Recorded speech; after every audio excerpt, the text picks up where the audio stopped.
Bonjour à tous et bienvenue pour ce culte du dimanche 3 mai.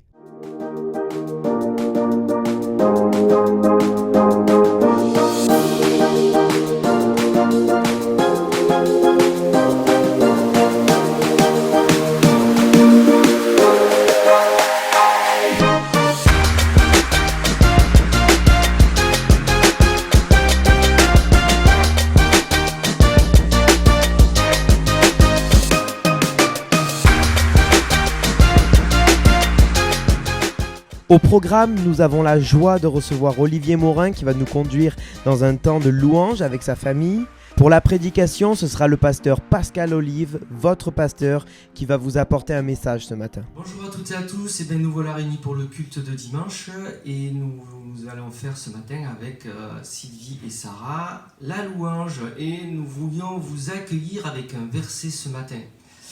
Et ce verset, il est dans le deuxième épître aux Corinthiens, au chapitre 6 et au verset 18.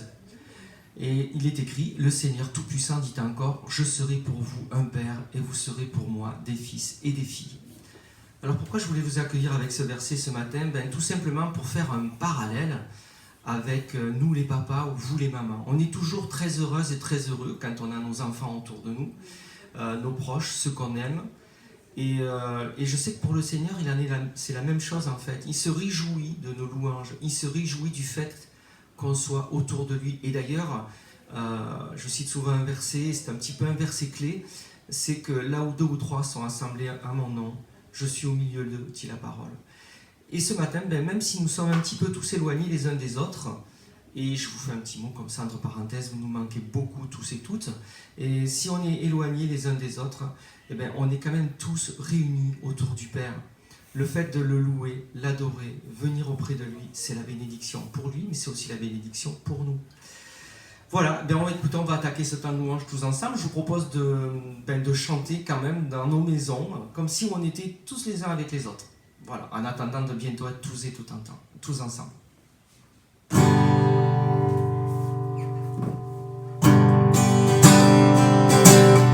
Je lève les yeux vers les montagnes. D'où me viendra le secours? Le secours me vient de Dieu, qui a fait la terre et les cieux.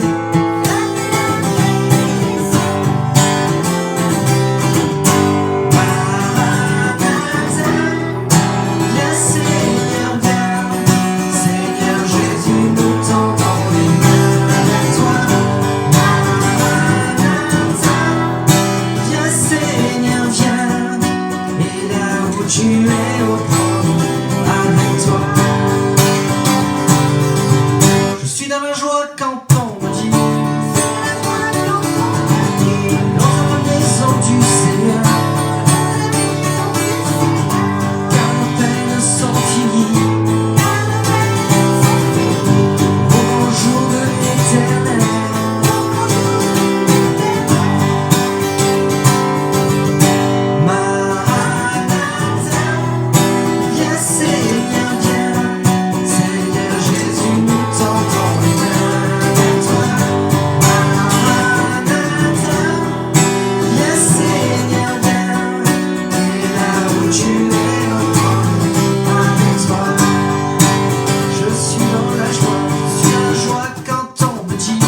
toi.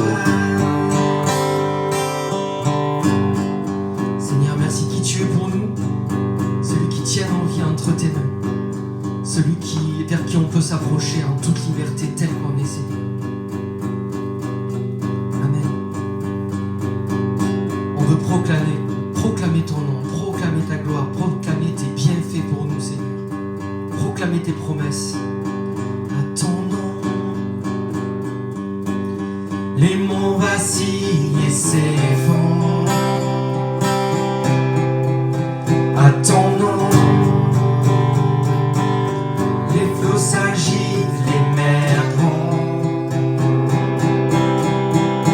À ton nom, les ans s'inclinent, la terre se réjouit, ton peuple s'écrie. Seigneur de la terre, nous exaltons ton grand nom, remplissons le ciel de nos louanges, Yahvé, Yahvé, nous aimons proclamer ton nom. Seigneur de la terre, nous exaltons ton grand nom, remplissons le ciel de nos louanges, Yahvé, Yahvé, nous aimons proclamer ton nom. À ton nom, le jour s'éveille en gloire. À ton nom, la nature dit ton histoire. À ton nom, les gens s'inclinent, la terre se réjouit, ton peuple s'écrie. Seigneur de la terre, nous exaltons ton grand nom, remplissons le ciel de nos louanges, Yahvé, Yahvé, nous aimons proclamer ton nom. Seigneur de la terre, nous exaltons ton grand nom, remplissons le ciel de nos louanges, Yahvé, Yahvé, nous aimons proclamer ton nom. Notre Dieu est sans égal, nous le louons. Dieu est sans égal, nous chantons. Notre Dieu est sans égal, nous le louons. Jésus, notre Dieu, nous chantons. Notre Dieu est sans égal, nous le louons. Dieu est sans égal, nous chantons. Notre Dieu est sans égal, nous le louons. Nous chantons. Seigneur de la terre, nous exaltons ton grand nom, remplissons le ciel de nos louanges, Yahvé, Yahvé, nous aimons proclamer ton nom, ton saint nom, ton grand nom. Seigneur de la terre, nous exaltons ton grand nom, remplissons le ciel de nos louanges, Yahvé, Yahvé, nous aimons proclamer ton nom.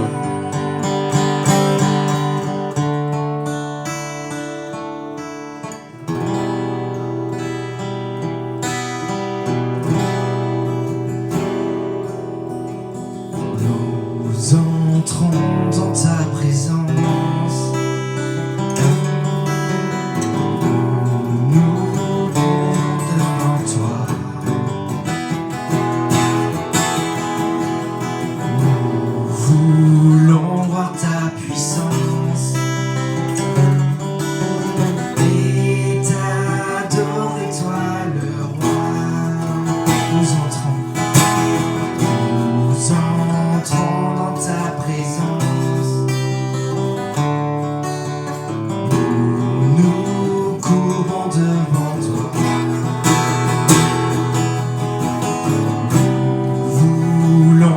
ta puissance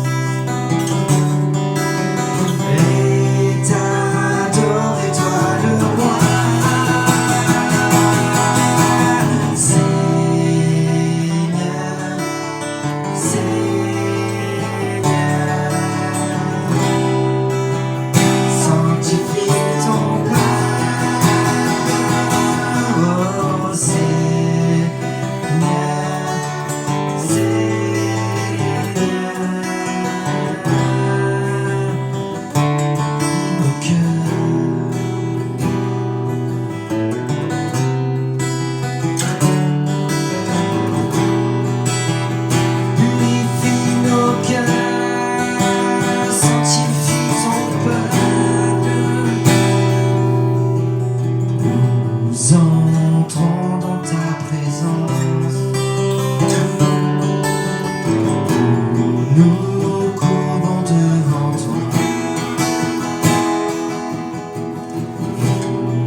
Seigneur, on veut dire ce matin que tu es le Dieu qui est au-dessus de la terre, au-dessus de toute situation, qui tient le monde entre ses mains. Même si notre monde paraît fragile, tu le tiens entre tes mains. Tu tiens nos vies entre tes mains. Tu sais ce qu'il y a de bon pour nous, Seigneur. Tu sais ce qu'il y a de vrai pour nous, Seigneur, dans nos vies. Sois le centre de nos vies, Jésus.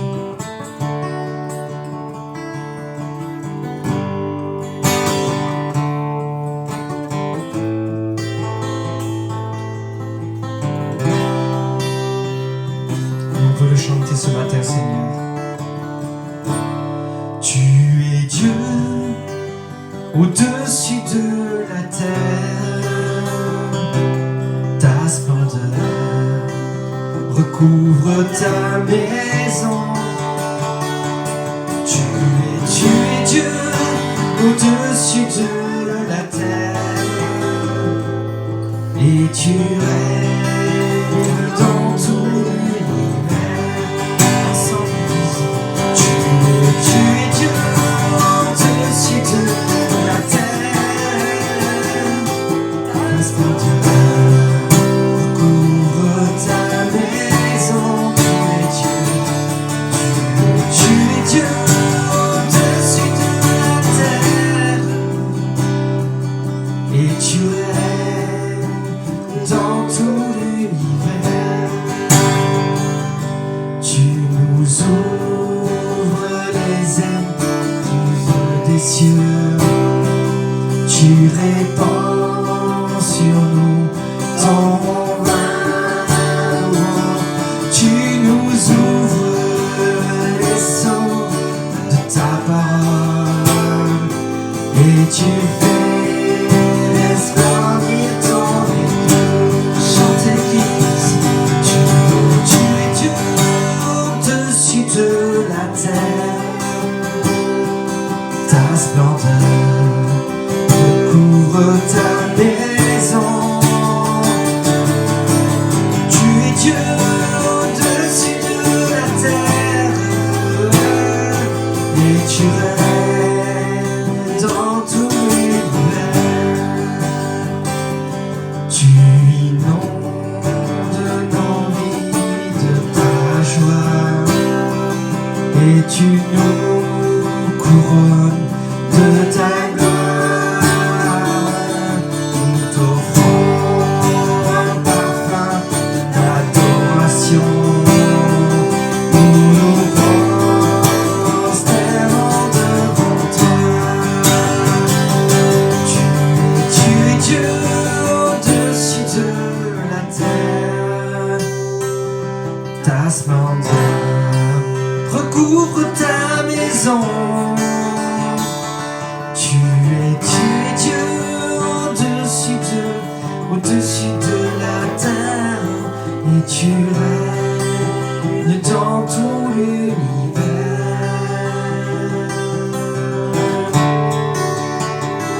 Tout l'univers.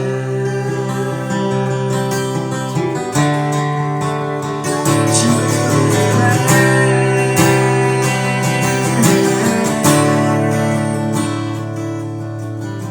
Seigneur, ce matin, on veut prendre conscience de ce que ça veut dire quand on chante tu règnes. Tu règnes sur toute la terre, mais tu règnes aussi dans ma vie. Tu règnes dans nos vies. Tu règnes sur nos églises, sur toute forme d'autorité, Seigneur. Tu règnes, quoi qu'il en soit, quoi qu'il se passe, quoi qu'il se vive. Tu règnes. Parce que tu es un Dieu trois fois saint. Merci Olivier, Sylvie et Sarah pour ce temps de louange qui a été un temps fort pour nous tous. On va passer maintenant avec le message par Pascal Olive. Bonjour, chers amis. Pour ce temps de culte, j'ai à cœur de partager quelques versets du chapitre 15 de l'évangile de Jean. Les chapitres 13 à 17 de l'évangile de Jean sont les temps où Jésus, dans la chambre haute, partage le repas, la pécha, et qu'il donne ses derniers discours, ses dernières recommandations à ses disciples. Le chapitre 15, les premiers versets commencent ainsi. « Je suis le cep, et mon père est le vigneron. Tous les sarments en moi qui ne portent pas de fruits, il les coupe. Et tous ceux qui en portent, il les taille afin qu'ils produisent un fruit encore plus abondant. » C'est un passage, et vous connaissez ce passage, un peu curieux. Jésus passe, comme je vous l'ai dit, ces derniers temps. On aurait pu s'attendre à des paroles d'encouragement, des gentilles paroles. Mais Jésus dit la vérité. Il est la vérité. Il sait ce qui va se passer, ce qui se passera demain pour ses disciples, pour Pierre et pour les autres. Vous portez du fruit, vous êtes en moi, mais c'est nécessaire que vous soyez taillés pour porter encore plus de fruits. Cette parole, elle résonne en moi. Elle résonne en moi depuis quelques mois. Elle m'a profondément touché, impacté, car je crois que le Seigneur fait ce travail dans mon cœur et dans ma vie, et que c'est une saison où le Seigneur taille. Pour des raisons de santé et de fatigue, j'ai dû m'arrêter il y a 6 mois. Je ne l'ai pas fait de gaieté de cœur, je ne l'ai pas fait facilement. J'ai obéi à Dieu. Dieu, depuis longtemps déjà, me disait « arrête ». Et moi, je disais « non, c'est pas possible, je peux pas arrêter. J'ai des responsabilités, c'est pas possible. Je suis utile, ils ont besoin de moi. Arrête. »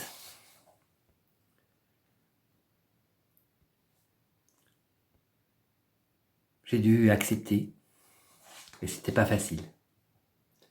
Peut-être aussi dans mon cœur, et je dois vous le confier, j'avais peur du regard des autres, de pas être à la hauteur, d'avouer ma faiblesse à tout le monde du haut d'une estrade. Et combien, mes amis, j'ai été profondément béni par vous tous, par votre gentillesse, votre présence, vos petits cadeaux, vos petits messages. Combien je me suis senti porté et béni par l'Assemblée, par mes frères et sœurs. En vérité, c'est prendre des risques, effectivement, de dire les choses, d'être en vérité avec ses frères et sœurs, de faire voir ses défauts, ses faiblesses. Mais c'est une bénédiction. Parce que quand je suis faible, Dieu se fortifie en moi. Et vous m'avez fortifié. Parce que vous avez été des Christ pour moi. Vous avez été des paroles de bénédiction pour moi. Être en vérité, c'est aussi se dépouiller. Ôter nos habits religieux. Ôter les sarments inutiles. Être taillé par le Seigneur. Et je crois que dans ces temps, le Seigneur veut tailler sa vigne, que nous sommes. Je ne peux pas vous dire à votre place quels sont les sarments qu'il veut tailler. Peut-être que vous-même vous ne le savez pas, mais il le sait. Et il est notre Seigneur. Il sait exactement quel surgeon il doit ôter, même si celui-ci peut paraître vigoureux et plein de promesses. Mais le Seigneur sait ce qui va affaiblir une plante et la mettre en danger. Le Seigneur a fait cela dans ma vie.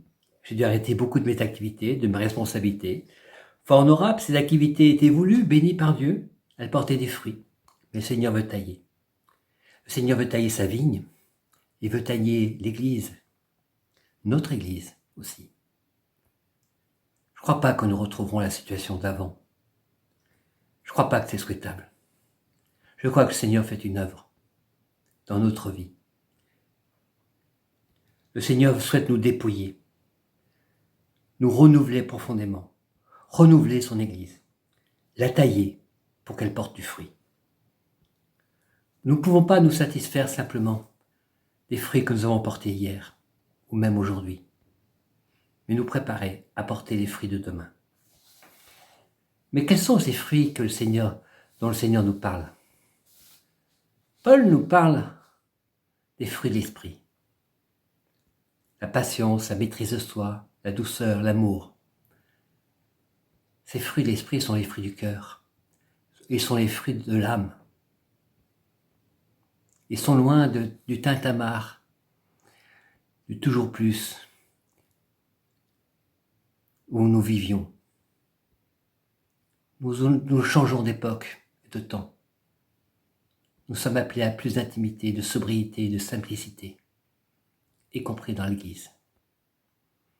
Et je prends conscience combien j'ai besoin d'être loin de tout, des fois, du bruit du monde, d'être dans le jardin de mon Père, pour que les fruits de mon cœur grandissent, que les fruits de mon âme grandissent. Et il y a une différence entre mes activités, mes œuvres et les fruits du cœur. En acceptant d'être taillé, j'accepte qu'il soit réellement mon maître. J'accepte qu'il ôte de ma vie même des choses qui peuvent paraître bonnes pour que je porte de nouveau des fruits. Oh, bien sûr, dans ma vie, il y a, comme pour chacun d'entre nous, les sarments secs, les sarments morts, qui n'ont plus leur place dans ma vie. Ils sont là, mais ils sont sans vie. Parce qu'ils n'ont rien à voir avec le Christ, avec le cep. Ils sont morts, ils ont un parfum de mort, ils ne servent à rien, et ils empêchent aux fruits de mon cœur de s'épanouir. Oui, dans ces sarments, il n'y a pas la vie. Merci Seigneur de les ôter. Jésus dit, je suis le cep, vous êtes les sarments. Combien cette parole est forte. Au début des messages, je vous disais que dans les prophètes, en particulier dans Jérémie, mais aussi dans les psaumes, fréquemment, il y a l'analogie entre la vigne et le peuple d'Israël. Le Seigneur a planté une vigne, c'est le peuple d'Israël, c'est Israël. Et très souvent dans ces prophéties, les renards sont venus, la vigne a été abîmée, déracinée, détruite, abandonnée. Dans tous ces récits, il y a d'un côté le vigneron, le propriétaire, le maître, et de l'autre côté, la vigne qui représente le peuple. Et comme par fatalité, malgré tous les soins du maître, la vigne est perdue. Jésus dit, je suis le cep. Quel changement, vous réalisez? Il n'y a plus d'un côté la vigne et le propriétaire. Jésus est dans la vigne, il est le cep, il est parmi nous, il est Emmanuel. Ah, comme cette vigne est forte et belle, parce qu'elle est enracinée, elle est créée, elle est portée. Son cep, c'est Jésus-Christ, notre Seigneur et notre Sauveur. C'est un changement fondamental pour chacun d'entre nous. Quelle sécurité! C'est peut-être en réalité le message essentiel du début de ce chapitre 15. Je demeurerai en vous, vous demeurez en moi, je suis avec vous, vous êtes en moi. Il n'est plus loin, il est tout près. Il n'est pas éloigné, il n'est pas parti, il est avec nous, il est en nous. Et nous sommes en lui. Dans cette période si incertaine, combien cette parole résonne fort dans mon cœur. Demeure en moi, comme je demeure en toi. Oui, les sarments morts seront retranchés. Oui, il va tailler les sarments vigoureux pour qu'ils portent plus de fruits. Mais je demeure en lui. Rien ne peut toucher ma relation personnelle avec Jésus. Nous sommes attachés définitivement par le sacrifice à la croix. Nous n'avons plus de crainte dans notre cœur. Nous sommes en Christ. Et quelles que soient les tempêtes dans nos vies, il est là. Et je peux lui faire confiance dans le temps qui vient. Je vous propose pour terminer que nous puissions prier ensemble. Merci Seigneur, tu es le cep, tu es la vie, tu es ma vie. En toi je suis, en moi tu es. Je te fais confiance. Me voici devant toi. Ôte les sarments morts de ma vie. Taille ceux qui ont déduit du fruit, afin qu'ils puissent donner encore du fruit et du nouveau fruit. Comme toi dans le jardin de Gethsémani, tu as dit à ton Père, que ta volonté soit faite et non la mienne. Oui Seigneur, que ta volonté soit faite et non la mienne. Me voici devant toi. Accomplis cela dans mon cœur maintenant. Transforme mon cœur, afin que je porte les fruits. Des fruits d'amour, des fruits du cœur, de l'esprit. Amen. Soyez tous bénis, passez un bon temps. Nous sommes heureux d'être ensemble. J'ai hâte de vous retrouver dans quelques minutes par Zoom. C'est des temps magnifiques. Merci et je vous embrasse tous. Amen. Merci Pascal pour ce puissant message. Tout de suite, je vous invite à prendre un temps dans la prière, à écouter ce que Timothée a fait, à enregistrer au piano. Et je vous invite vraiment à prendre un temps en famille pour prier. À tout de suite.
Voilà, alors le culte se termine, on va se rejoindre à 11h pour le Zoom. Donc voilà, pour prendre le pain et le vin ensemble avec le pasteur Norbert Garcia qui va conduire ce temps. Vous avez dû recevoir par mail le lien pour rentrer dans la conversation Zoom. Donc quelques infos pour la semaine. Lundi, mercredi et vendredi, il y aura la pensée du jour avec le pasteur Norbert Garcia à 9h. Nous nous retrouvons également jeudi à 20h30 pour la médite des responsables. Et bien sûr, dimanche prochain pour notre culte. Passez une bonne semaine, soyez bénis. Ciao.